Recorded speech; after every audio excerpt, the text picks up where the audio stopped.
Welcome students, Narayan Ghosh education চ্যানেলে তোমাদের স্বাগতম। চলে এসেছি নবম শ্রেণীর দ্বিতীয় সামেটিভ থেকে একটা ইতিহাসের বড় প্রশ্ন নিয়ে। আজকের প্রশ্ন, তো স্টুডেন্টস আজকের প্রশ্ন, রুশ বিপ্লব বা বলশেভিক বিপ্লবের কারণ 1917 সাল।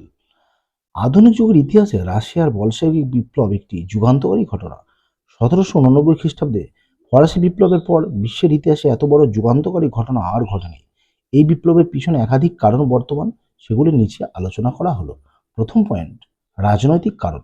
রুশ শাসন ব্যবস্থায় জার ছিলেন একচ্ছত্র ক্ষমতার অধিকারী। যার প্রথম নিকোলাস ছিলেন যেমন অকর্মণ্য তেমনই অত্যাচারী। সেই সঙ্গে শাসন ব্যবস্থায় দেখা যায় অভিজাত শ্রেণীর প্রাধান্য।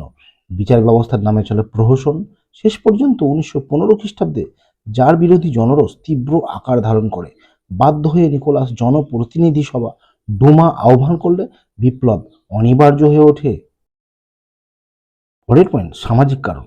রাশিয়ার অসাম্যপূর্ণ সমাজ ব্যবস্থার মধ্যে রুশ বিপ্লবের বীজ নিহিত ছিল। যার দ্বিতীয় আলেকজান্ডার ভূমিদাস প্রথার অবসান ঘটালেও মির নামক সমবায় সমিতির অত্যাচার বৃদ্ধি পাচ্ছিল। শেষ পর্যন্ত দুর্দশায় বিপন্ন রুশ জনগণ বাধ্য হয়েই বিপ্লবের পথে অগ্রসর হয়। পরের পয়েন্ট হচ্ছে দার্শনিক প্রভাব। রুশ বিপ্লবের দার্শনিকদের প্রভাব ছিল অসামান্য। দার্শনিকরা তাদের অমর সাহিত্য সৃষ্টির দ্বারা জনগণকে আত্মসচেতন করে তোলেন। গোর্কি, টলস্টয়, তুর্কনিব প্রমুখ দার্শনিকরা মানবিক দিক থেকে জনগণকে বিপ্লবমুখী করে তোলেন। মার্কসের রচনা পাঠ করে খেটে খাওয়া মানুষরা জারতন্ত্রের অবসানে মরিয়া হয়ে ওঠে।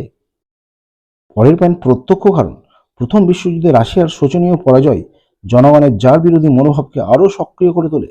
সারা দেশ জুড়ে দেখা যায় খাদ্যাভাব, মুদ্রাস্ফীতি। এর ফলস্বরূপ 1917 খ্রিস্টাব্দে 22 থেকে 24 ফেব্রুয়ারি পেট্রোগ্রাড শহরে শুরু হয় ব্যাপক ধর্মঘট ও দাঙ্গা হাঙ্গামা। শেষ পর্যন্ত শক্তিহীন জার দ্বিতীয় নিকোলাস জনগণের কাছে নতি স্বীকার করলে দীর্ঘ 30 বছরের জার শাসনের অবসান ঘটে। শেষ পয়েন্ট, বলশেভিক বিপ্লব। জার শাসনের পতনকে কাজে লাগিয়ে মেনসেভিক দলের নেতা কেরেনস্কি শাসন ক্ষমতা দখল করেন, কিন্তু বলশেভিক দলের নেতা লেনিন, স্ট্যালিন প্রমুখরা মেনসেভিক দলের বিরোধী ছিলেন। বলশেভিকদের সাম্যবাদী আদর্শে অনুপ্রাণিত হয়ে দেশের বিভিন্ন স্থানে শ্রমিক সংঘ গড়ে ওঠে। এই সুযোগে বলশেভিক দল দেশের শাসন ক্ষমতা নিজেদের হাতে তুলে নেয়। এটা ইতিহাসে বলশেভিক বা নভেম্বর বিপ্লব নামে পরিচিত। তো স্টুডেন্টস, এই ছিল আজকের গুরুত্বপূর্ণ ভিডিও। ভালো থেকো, সুস্থ থেকো, আর যারা নতুন তারা অবশ্যই চ্যানেলটি সাবস্ক্রাইব করে পাশে থেকো। তো চলো, বাই।